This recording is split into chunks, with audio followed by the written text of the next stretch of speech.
नमस्कार दोस्तों, जय जोहार। मैं कौशल तिवारी और बिहनिया संध्या में आपका स्वागत है।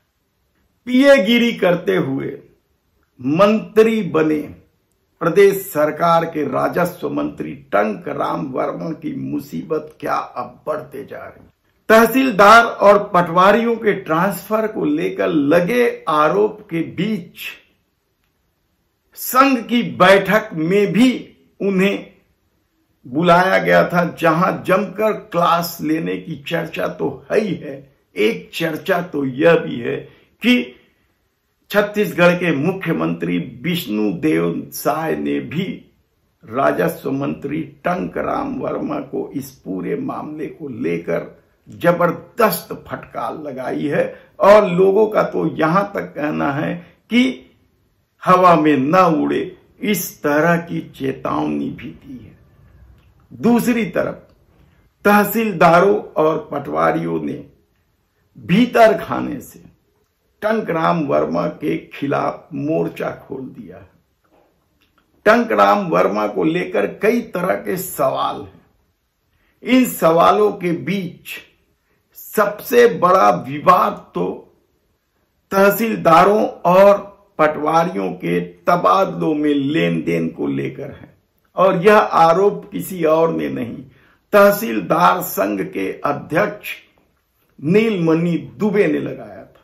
संघ के पदाधिकारियों का स्थानांतरण कर दिया गया है और जानबूझ करके जिनको 2 साल भी नहीं हुए हैं, ये 2 साल में मेरा 6वां ट्रांसफ़र है।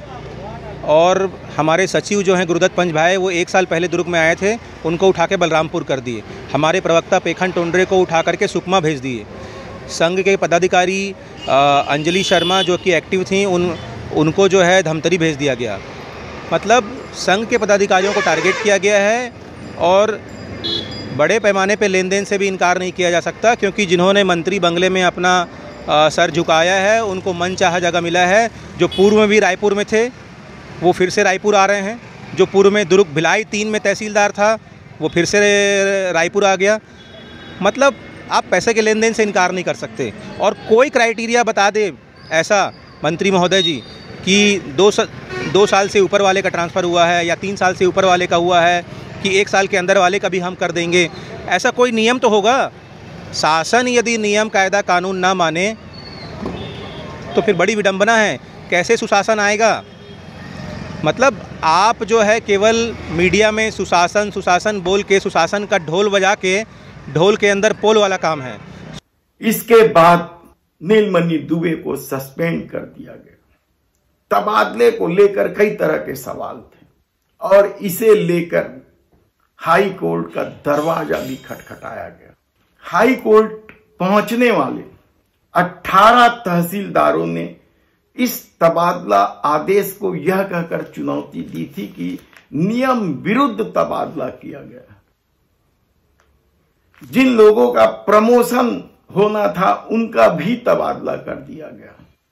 हालांकि लेन देन की बात हाई कोर्ट में नहीं कही गई, लेकिन नियमों का हवाला देकर जब तहसीलदारों ने अपनी बात रखी तो हाई कोर्ट सहमत हो गया और इन तहसीलदारों को स्टे दे दिया।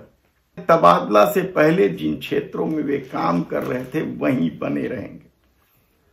सिमगा में पदस्थ तहसीलदार नीलमणि दुबे ने तबादला सूची जारी होने के बाद नियमों की अवहेलना का आरोप लगाते हुए शासन के खिलाफ मोर्चा खोल दिया था और उसके मोर्चे में एक एक करके तमाम तहसीलदार शामिल होने लगे थे।